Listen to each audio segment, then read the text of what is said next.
Salam dari HKBP Kernolong, HKBP tertua di Pulau Jawa.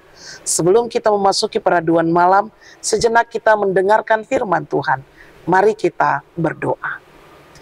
Ya Tuhan Allah yang bertakhta dalam kerajaan sorga mulia, kami mengucap syukur kebaikan-Mu ya Bapa yang selalu menyertai perjalanan kehidupan kami hingga di malam ini. Sebelum kami merebahkan tubuh kami mau mendengarkan firman-Mu. Berfirmanlah ya Bapa, kami sudah siap mendengar. Namun di atas itu semua, ampuni dosa kami. Hanya di dalam nama anak-Mu Yesus Kristus, kami berdoa dan mengucap syukur. Amin. Firman Tuhan yang menjadi renungan di malam ini sesuai dengan bacaan malam Almanak HKBP dari kitab Galatia pasalnya yang ketiga, dimulai dari ayatnya yang ke-26 hingga ayatnya yang ke-27, dan yang menjadi pembimbing renungan ayat 26. Sebab kamu semua adalah anak-anak Allah karena iman di dalam Yesus Kristus. Hidup sebagai anak-anak Allah. Bapak Ibu, saudara-saudari yang dikasihi Tuhan Yesus Kristus, apakah kita pernah mendengar nama Bill Clinton? Ya, tentu kita pasti pernah mendengarnya. Dia adalah Presiden Amerika yang ke-42. Namun, tidak banyak orang mengetahui bahwa dia sebenarnya adalah anak adopsi. 3 bulan setelah kelahirannya, ayahnya meninggal dalam sebuah kecelakaan lalu lintas. Ibunya yang bekerja sebagai perawat menitipkan dia kepada kakek dan neneknya. Karena situasi ekonomi yang tidak memungkinkan, akhirnya dia diberikan untuk diadopsi oleh keluarga Roger Clinton. Yang tadinya nama Bill Clinton adalah William Jefferson Blythe. Tetapi ketika dia diadopsi oleh keluarga Clinton, identitas dan status baru inilah yang membuat dia bisa mencapai apa yang dia inginkan di dalam kehidupannya, termasuk untuk menjadi seorang presiden. Bapak Ibu saudara-saudari yang dikasihi Tuhan Yesus Kristus, hal yang sama juga berlaku bagi kita. Kita mengenal bahwa dulu kita adalah anak kegelapan, yang hidup hanya menuruti hawa nafsu, kedagingan, tingkah laku dan perbuatan kita yang tidak menyenangkan.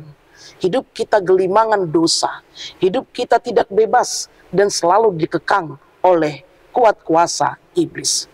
Namun betapa besarnya cinta kasih Tuhan di dalam kehidupan kita. Ia memberikan anaknya, Yesus Kristus, untuk mati di kayu salib, hanya untuk menyelamatkan kita dari gelimangan dosa dan kuat kuasa iblis. Iman di dalam Yesus Kristuslah yang membuat kita memiliki status dan identitas yang baru. Iman di dalam Yesus Kristuslah yang membuat kita diangkat dan diadopsi menjadi anak-anak terang, anak-anak Allah, dan kita menjadi pewaris dalam kerajaannya. Tanpa Yesus, kita adalah anak-anak yang harus dimurkai. Tanpa Yesus, kita adalah anak yatim piatu secara rohani yang terputus dari berkat-berkat Allah. Oleh karena itu, sebagai anak-anak Allah, marilah kita hidup beriman dan bertumbuh sesuai dengan kehendak-Nya, menjauhkan dan meninggalkan hawa nafsu kejahatan, dosa, kefasikan, ambisi, ego, tetapi hiduplah sebagai anak-anak Allah. Bapak Ibu, saudara-saudari yang dikasihi Tuhan Yesus Kristus, meskipun kita sudah mengakui Yesus sebagai juru selamat, tapi kehidupan kita belum mengimani akan pengakuan itu. Masih banyak juga di antara kita yang mau melakukan kejahatan dan perbuatan yang tidak dikehendaki oleh Tuhan.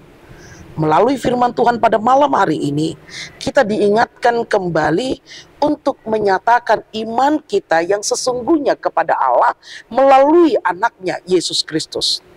Mari kita menjaga status dan identitas kita bahwa aku dan kamu adalah anak-anak Allah yang menjauhi dosa dan mendekatkan diri hanya kepada Tuhan. Ingat, kita adalah anak-anak Allah. Lakukanlah yang seturut dengan kehendak-Nya. Amin. Terima kasih Bapa, kami telah mendengarkan firman-Mu. Engkau telah mengingatkan kami akan status dan identitas kami, di mana Tuhan telah menyelamatkan kami dari gelimangan dosa, sehingga kami Engkau menyebut sebagai anak-anak Allah, ahli waris kerajaan-Mu. Ajari kami agar kami dapat melakukan hidup kami sebagai anak Allah, teladan dan mampu menjadi sukacita kepada banyak orang. Hanya kepadamu Bapa kami berserah diri. Berkati istirahat kami di malam ini. Hanya di dalam nama anak-Mu Yesus Kristus, kami telah berdoa dan mengucap syukur. Anugerah dari Tuhan kita Yesus Kristus, kasih setia Allah Bapa dan persekutuan Roh Kudus menyertai engkau. Amin.